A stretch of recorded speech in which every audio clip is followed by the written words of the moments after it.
Hi guys, Dorothy back here with part 2. My camera cut off in the middle, so we'll be starting back. So we've got our square, fold it in half, fold it in half again,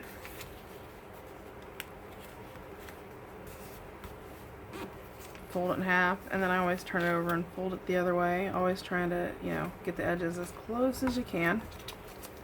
Okay. When you get that, you're gonna go down to your lowest part here. Then you're going to want to do your edge, so I'm just going to, let's just do a flowy one. Let's go down like that. So you're just going to do whatever design you want.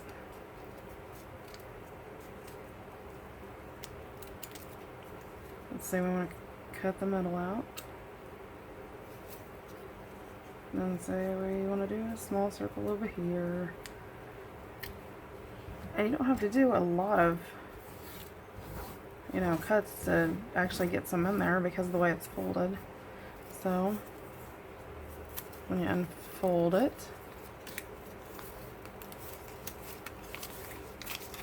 that's what you get. And I don't think that's half bad. I mean, it's not store-bought, but it looks really good. So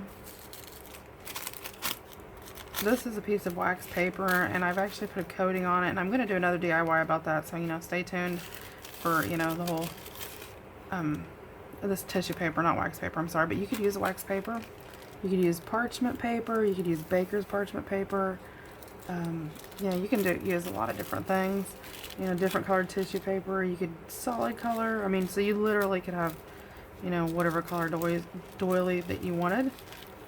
That's why I sort of like the coffee filter, because whatever ink I'm using, I can dye it to that color, or if there's a certain color if I want, I'm working on a nature journal, so, if I want it green, then I can put it there. So you want to make sure you line your sides up the best you can, then cut off the extra. So let's,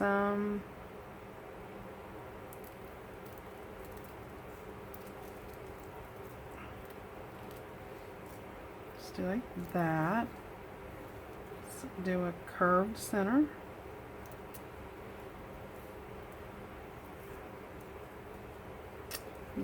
And you can we'll use the hole punch this time so you guys can see. It's a little bit harder. I don't like doing it because that's a lot of layers to go through. It does work. It's just a lot of layers. So let's just go and we'll do 3 holes at the top. Now maybe if you have like a crocodile punch, it would work. I don't have one. I'm not one. I don't want to spend a lot of money on tools, although, some of the ones I have a maker, a Cricut maker, and some different things like that, which I could cut out. But sometimes it's easier just to, and I like the homemade look. I think it, gives it more character. So I'll show you in a second when I get it. So we'll put 3 at the top.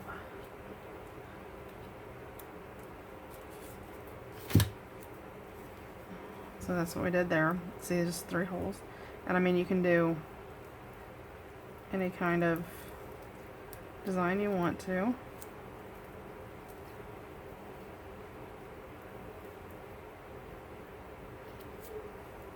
And let's say we're going to just do a bunch of little circles up here. Same little design over and over again. And we'll put the last one right there. So, that didn't take a lot of time. Then when you unfold it, I'm always amazed. I'm like, oh, it looks so neat. And again, this is the tissue paper, but it actually has a coating on it, so it's a lot stronger than, so you actually have a designed center. So you can use the punch. It sort of adds a different, it sort of takes away from the snowflake look, I guess. If that makes sense. But this actually reminds me of teeth or ghost. Like, you could very easily, if you arranged where you did it, you know, turn this into a Halloween doily with a little ghost on the end. How cute. Always give yourself more ideas. So that's the tutorial for today. I hope you enjoy it. You know, the Stash Depot on Facebook is our group. So, you know, if you make some, go on there, you know, throw up some pictures. I'd love to see what you've done. And again, we'll be back tomorrow with another DIY. So chat with you later. Happy crafting. Bye.